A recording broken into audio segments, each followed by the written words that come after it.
हाँ जी, क्लास हमने कल पेपर्ड मॉथ की एग्ज़ाम्पल पढ़ी थी। तो आज हम इसी को लेकर आगे चलेंगे और हम ये जानना चाहते हैं कि हम फ़िटनेस को कैसे मेज़र कर सकते हैं, ठीक है? Fitness can only B estimated, it can not be measured properly. तो एक वे जिससे फ़िटनेस को मेज़र किया जा सकता है, एस्टिमेट किया जा सकता है, it is using the rate of change in gene frequencies.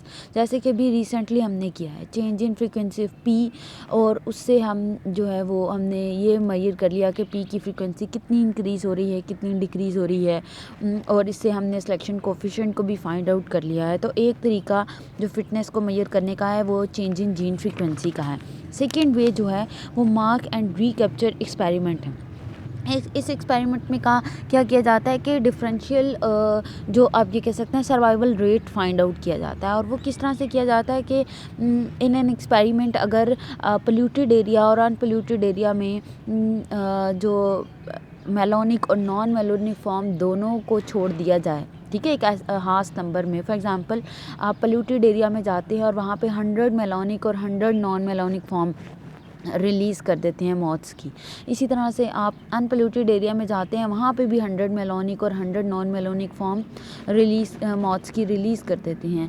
तो आफ्टर सम स्पेसिफिक टाइम आप दोबारा उस एरिया में जाते हैं और वहाँ से रिकैप्चर करते हैं, ठीक है, उनको दोबारा पकड़ते हो कि आपको कौन सी फॉर्म के मॉथ्स ज़्यादा मिलेंगे। इन पोल्यूटेड एरिया आपको ब्लैक फॉर्म ज़्यादा मिलेंगी, मेलोनिक फॉर्म ज़्यादा मिलेंगी, जबकि इन अनपोल्यूटेड एरिया आपको ग्रे फॉर्म जो है वो ज़्यादा मिलेगी। तो कहने का मकसद ये है कि आपने यहाँ से आपने उनकी सर्वाइवल रेट से, उनके रिकैप्चर से ये पता चला लिया कि आपकी मौत जो है वो उसका सर्वाइवल रेट कितना है, ये भी उसकी फ़िटनेस कितनी है, ये भी एक तरीका है फ़िटनेस को मेजर करने का। उसके बाद क्लास ये वाले पेजेस जो हैं ये आपने नहीं करने, इसे आपने कट कर देना है ये सब। और ये जो है इसे भी आपने नेशनल सिलेक्शन की एक एग्ज़ाम्पल के तौर पे पढ़ना है। आप जानते हैं कि मलेरिया कंट्रोल किया जाता है by the malaria is caused by the mosquito vector के तौर पे काम करते हैं। वो प्लाज्मोडियम कैरी करते हैं और वो पास ऑन करते हैं टू 1% टू द अदर। तो मॉस्कीटो को कंट्रोल करके मलेरिया कंट्रोल किया जा सकता है।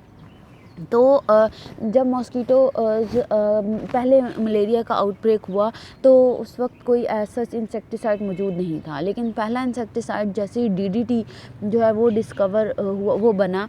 तो उसके बाद जब इसको स्प्रे किया गया मॉस्कीटोज़ पर, तो क्योंकि मॉस्कीटोज़ रेजिस्टेंट नहीं थे उसके लिए, तो इसने पहले ही स्प्रे में पहली दफ़ा में 80% जो मॉस्कीटो की पॉपुलेशन है उसे किल कर दिया। बहुत ज़्यादा जो है वो मॉस्कीटोज़ किल हुए, जिससे मलेरिया जो है वो कंट्रोल हो गया। लेकिन with the passage of time क्या हुआ कि डीडीटी के स्प्रे की वजह से वो मॉस्कीटो जो बच जाते थे वो रेजिस्टेंट होना शुरू हो गए। अगर हम ये देखें